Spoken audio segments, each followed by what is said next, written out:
para hablar de uno de los problemas que más nos están, digamos, agitando en esta última parte del año, la recesión económica y la falta de respuesta del Estado para poder combatir este mal que irá creciendo el año que comienza. Buenos días, Fernando, ¿cómo estás? Buenos días, muchas gracias por la invitación. Bueno, mi primera pregunta es, ¿qué se tiene que hacer para que la recesión que está ya aquí en casa pueda, digamos, empezar a minorar? Bueno, ya sabemos los peruanos estamos viviendo una recesión. Los de mi generación vivimos una recesión en los 70s y en los 80s, y los peruanos que hemos vivido en conciencia, digamos, a partir de los 90s y sobre todo la primera década del 2000, nosotros no tuvimos recesión. Nosotros tuvimos crecimiento económico muy significativo y no hubo recesión. ¿Por qué no hubo recesión? Porque hubo inversión. Las inversiones mineras más importantes se dieron en ese entonces. Las inversiones en concesiones de infraestructura vial, portuaria, aeroportuaria, se dieron en esa década. Entonces la lección es muy clara. Hay que promover las inversiones y desaparecería la recesión.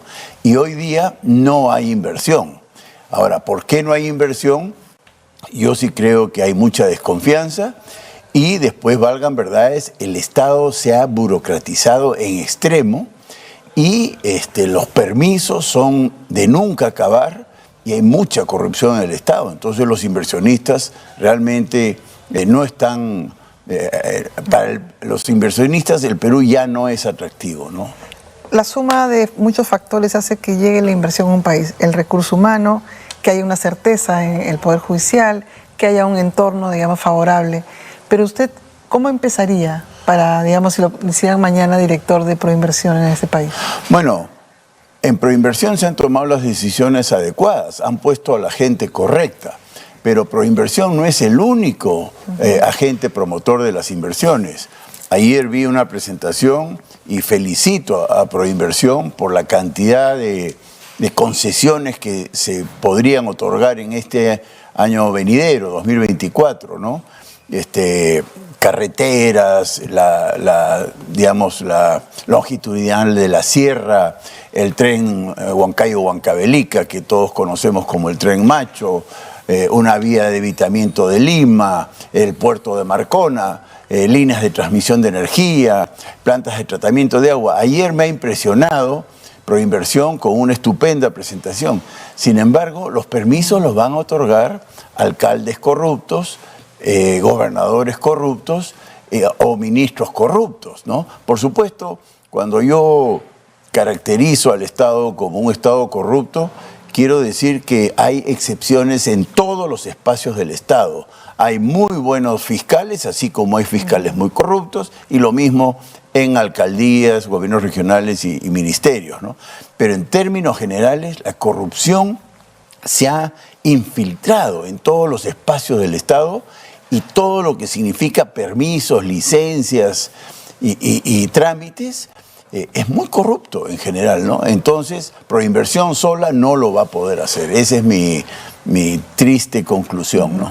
Cuando usted era gobernador de regional de Ica, tomó muchas decisiones que en ese momento eran innovadoras y que trataron de empezar a mover una máquina sana. Sí.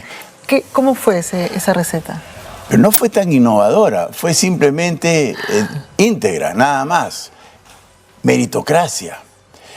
Yo me copié del Banco Central de Reserva. Cuando yo escucho a Julio Velarde y se le pregunta por qué es una burbuja de excelencia el Banco Central, y Julio Velarde responde: por la meritocracia. Nosotros no aceptamos clientelismo político. O sea, aquí no vienen militantes de partidos, recomendados de congresistas y demás. Aquí vienen los mejores. ¿Qué hicimos en Ica? Recurrimos a la Autoridad Nacional del Servicio Civil, Servir, a quien yo no conocía, y pedí a los mejores gerentes públicos para hacerse cargo, por ejemplo, de la salud pública en Ica, que era un desastre. Y la verdad que el mérito, que muchos me lo atribuyen a mí, no es correcto. El mérito lo tienen los gerentes públicos de Servir y los buenos médicos y enfermeras y técnicos de la salud de Ica, que ellos hicieron la revolución. Pero repito, la medida fue sentido común. Hay que reclutar a los mejores, no a los peores, que es lo que estamos viendo ahora, ¿no? Y la verdad que el impacto fue inmediato. Es muy interesante y por eso yo estoy tan optimista con respecto a mi país. El cambio de actitud que se genera cuando uno, digamos, remueve a la oveja negra, por decirlo en términos metafóricos, ¿no?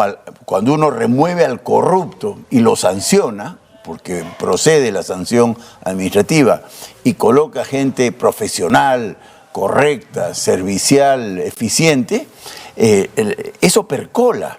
Entonces toda la institución se vuelca al servicio al ciudadano, que es lo que debe ser un Estado, en vez del beneficio personal, que es lo que predomina en el Estado peruano, ¿no? Mañana se cumple un año del autogolpe de Pedro Castillo y de las movilizaciones, donde uno de los lugares más graves, digamos, de movilizaciones fue el barrio chino. Sí.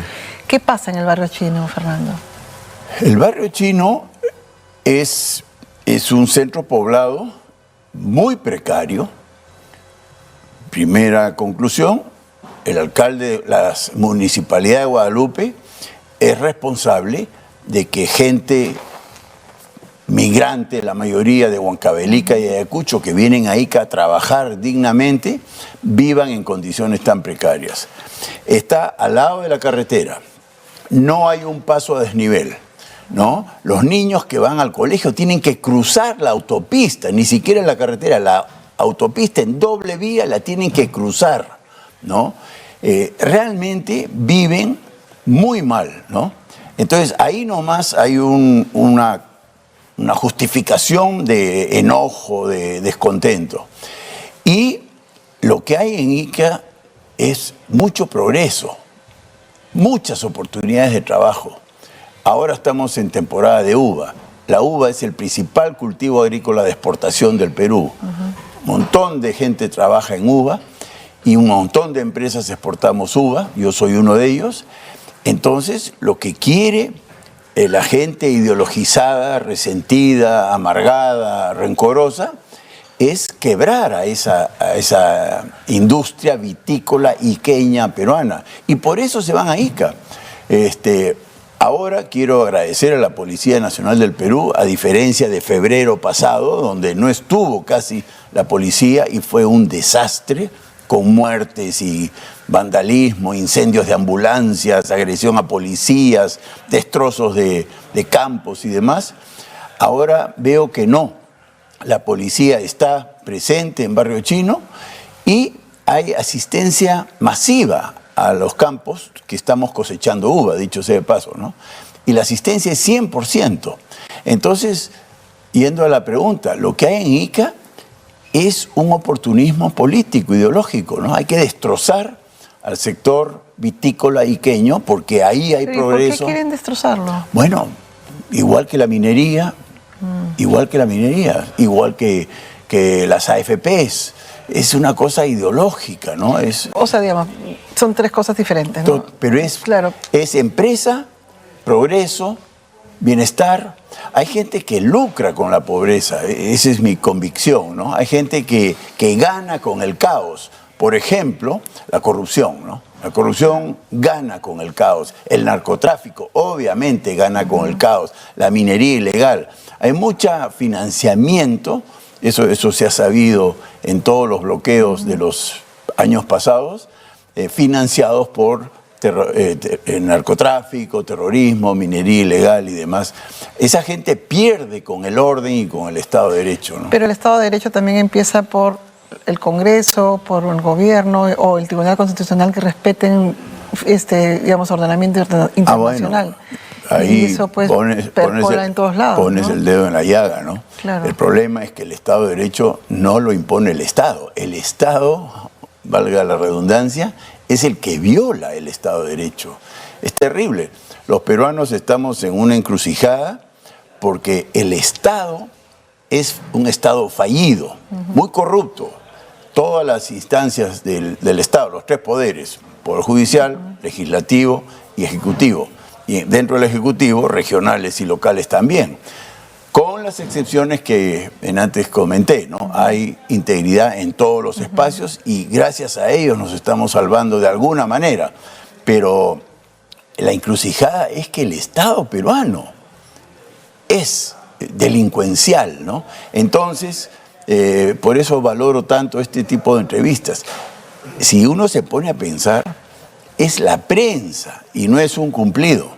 Es la prensa la que está fungiendo de fiscalizador del Estado. Son ustedes, los buenos periodistas y valientes periodistas, los que están desenmascarando la corrupción. No es la Fiscalía como debería ser. No es el Congreso el que debería fiscalizar como debería ser. Al contrario, es la ciudadanía a través de la prensa la que está fiscalizando a los jueces corruptos, a los congresistas corruptos y a los funcionarios del Poder Ejecutivo corruptos, ¿no? Gracias prensa, digo yo, ¿no? Gracias prensa. Yo sé que muchos me critican porque hay prensa corrupta también, ¿no? Pero en general, en el Perú es la prensa la que está fungiendo de fiscalizador del Estado y en buena hora, ¿no? Aún así, viendo todo este panorama, usted sí se animaría a ser político y a postular. Cuéntenos por qué tiene esa, digamos, le nace seguir sirviendo, digamos, al Estado. Bueno, gracias por la pregunta. Yo nunca me propuse ser gobernador regional de Ica. A mí me llamaron, pero simplemente yo soy fiel lector y seguidor del gran Basadre, Jorge Basadre. Jorge Basadre decía que así como hay los podridos, refiriéndose a los corruptos, los incendiados, refiriéndose a los terroristas, hay los congelados. Esos peruanos que no quieren comprarse el pleito. Entonces yo no quiero ser ni podrido, ni incendiado, ni congelado. Entonces cuando a mí me plantean el desafío, yo lo tomo, Ahora, yo no soy miembro de ningún partido político, tendría que ser invitado, como fue el caso de Ica, que fui invitado por Fuerza Popular, y lo acepté. Después terminé peleándome con los mismos congresistas de Fuerza Popular porque también pretendían imponer a su... Fue insólito. Los congresistas se enojaron porque usted había dicho que había una corrupción en hacer los brevetes. Sí. Entonces... Yo era el corrupto, según mal. ellos. Así es.